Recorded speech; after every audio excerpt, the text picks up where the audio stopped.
प्रेम से बोलिए वृंदावन बिहारी लाल की जय। प्रेम से बोलिए राधा रानी सरकार की जय। आज का जो प्रवचन है भागवत से लिया जाएगा, आप लोग ध्यान से सुनिए। श्री भगवान बोले कि हे लक्ष्मी, अब 5वें अध्याय का महात्म्य सुनिए। ठीक है। पिंगला नामक एक ब्राह्मण अपने धर्म से भ्रष्ट हो गया था।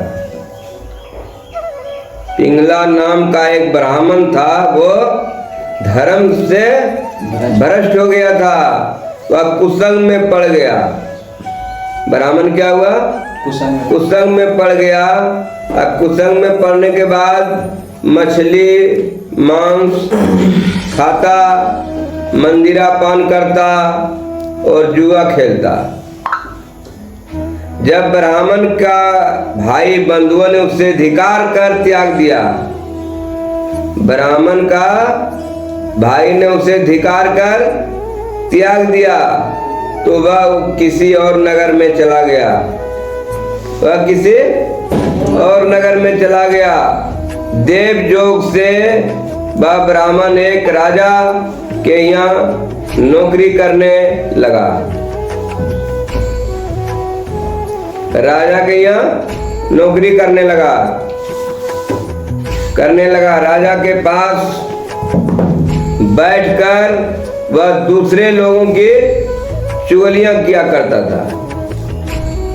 राजा के नौकरी करने लगा, फिर भी वहां बैठकर दूसरों को चुगलियां करता था। इसी प्रकार जब बहुत दिन बीत गए, तब राजा किससे चुगलियां करके वह धनवान हो गया। राजा से चुगलियां करके वह धनवान हो गया। तब उसने अपना विवाह कर लिया। पर स्त्री बेविचारनी आई। पर स्त्री कैसा आई? बेविचारनी ने बुरा विचार का आई। जैसा वह था वैसे ही स्त्री आई। वह भी चुगली करता था ब्राह्मण, अब अभी स्त्री आई तो उसी तरह था। जो कुछ वह ब्राह्मण कहे सो वह सब ना करे। जो ब्राह्मण कहे वो स्त्री नहीं करते थे। ब्राह्मण कहे तो बाहर जा, तो वह कहता था नहीं जाएंगे। उसका जो जी चाहेगा वही करता था। ठीक है। भर्ता को जाने नहीं वह कल्पा रहता और स्त्री को मारता। एक दिन उस स्त्री को बड़ी मार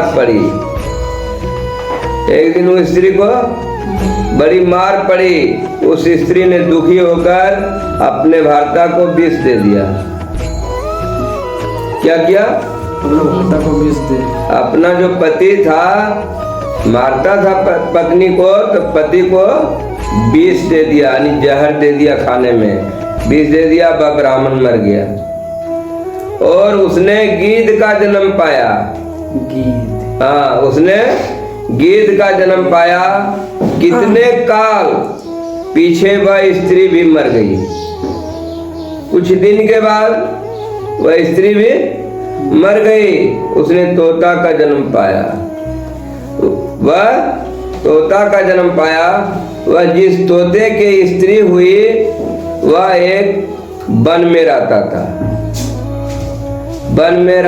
एक दिन उस तोते ने तोते से पूछा कि हे तोते, तूने तोते का जन्म क्यों पाया? तब उस तोते ने कहा, हे तोती, मैं पिछले जन्म में वार्ता कहता हूँ, सुन। मैं पिछले जन्म में ब्राह्मण था, अपने गुरु की आज्ञा नहीं मानता था। मेरा गुरु बड़ा विद्वान था। उसके पास और विद्यार्थी भी थे। जब गुरुजी किसी और विद्यार्थी को पढ़ाते तो मैं उनकी बात में बोल पड़ता। उन्होंने मुझे कई बार डांटा भी, मगर मैं नहीं माना। तब गुरुजी ने मुझको श्राप दिया। तब गुरुजी ने मुझको श्राप दिया कि जा तू तोते का जन्म पावेगा। इस कारण से मैंने तोते का जन्म पाया। अब तुम कहो किस कारण से तोती हुई? उसने कहा मैं पिछले जन्म में ब्राह्मणी थी, जब ब्याही गई तब भर्ता की आज्ञा नहीं मानती थी। भर्ता ने मुझे मारा। एक दिन मैंने भर्ता को विष दे दिया, वह मर गया। जब मेरी देह छूटी तब बड़े नरक में मुझे गिराया। कई नरक भोग कर जब मुझे तोती का जन्म मिला। यह सुनकर तोते ने कहा तू बहुत बुरी है, जिसने अपने भर्ता को ही बेच दे दिया। तोती ने कहा नरकों के दुख में भी मैंने ही सहे हैं। अब तो मैं तुझे भर्ता जानती हूँ कि पहले जो किया सो किया, अब नरक में दुख भोग के आया हूँ। अब मैं तुमको ऐसा नहीं करूँगा, अब तुमको अपना पति ही मानूंगा। एक दिन बाद तोती वन में बैठी थी, तभी वह गिद्ध आया। वहाँ आया कौन? जो उसका पति था पहले। तोती को उस गिद्ध ने पहचानता, पहले जन्म का सब पहचानता था कि कौन क्या है। तोती ने उस गिद्ध को पहचाना कि यह मेरी भार्या है, कि यही मेरा पति है जिसने मुझे विष दिया था। वह गिद्ध तोती को मारने चला। आगे तोती और पीछे गिद्ध। जाते जाते तोती थक कर एक शमशान भूमि में गिर पड़ी।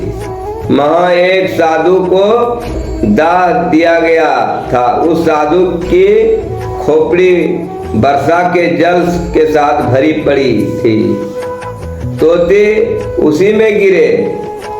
इतने में गिद्ध आया और उस तोती को मारने लगा। उस खोपड़ी के जल के साथ उनकी देह धोई गई। वह आपस में लड़ते लड़ते मर गए। दोनों आपस में लड़ते लड़ते मर गए।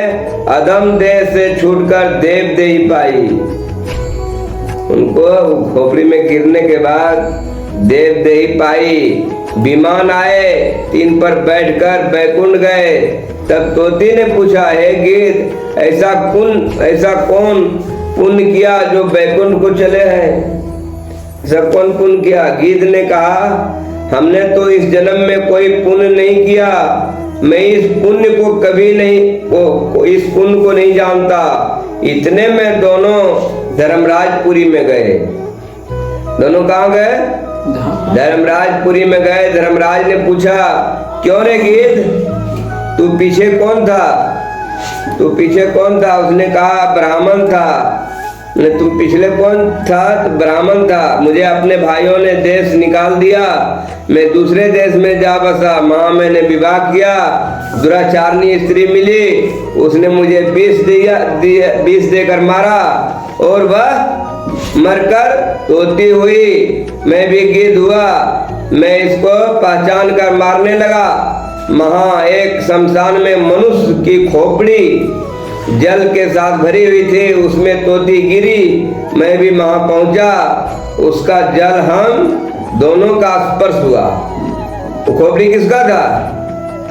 मनुष्य का, महात्मा का खोपड़ी था, पुण्यात्मा का। हाँ, उसमें जल जो खोपड़ी में भरा हुआ था, दोनों का स्पर्श हुआ तब हमने देव देही पाई। और तत्काल हमारी देह छूटी, देव देही पाई। विमानों पर चढ़कर हम दोनों को बैकुंठ ले चले। और यह केतुक हमको कुछ मालूम नहीं हुआ। कहता देव देही के साथ अगर कुछ संग आदमी भी अगर मिल गया तो वो उद्धार हो जाता है। तो कहता धर्मराज ने कहा कि वह खोपड़ी एक साधु की थी। धर्मराज ने क्या कहा? वह खोपड़ी साधु की थी, महात्मा की थी। वह खोपड़ी परम पवित्र थी। उसके स्पर्श से तुम बैकुंठवासी हुए हो। और अपने पार्षदों को धर्मराज ने आज्ञा दी कि जो प्राणी श्री गंगा जी का स्नान करके गीता का पाठ करते हैं, तिनको मेरे पूछे बिना बैकुंठ को ले जाओ। जो गंगा जी स्नान करके गीता जी का पाठ करता है उसको बैकुंठ को ले जाया करो। इसी गंगा में आके आए हैं, ले जाया करो। जो संतों की सेवा करते हैं तिनको मेरे पूछे बिना बैकुंठ ले जाया करो। धर्मराज कहते हैं कि जो संतों की सेवा करते हैं उनके बिना पूछे बैकुंठ ले जाया करो। तब पार्षद दोनों को बैकुंठ ले गए और श्री नारायण जी ने कहा, हे लक्ष्मी, यह गीता जी के 5वें अध्याय का महत्म है जो तुमने श्रवण किया। इस वीडियो अगर आपको अच्छा लगा तो सब्सक्राइब कीजिए, लाइक कीजिए। धन्यवाद।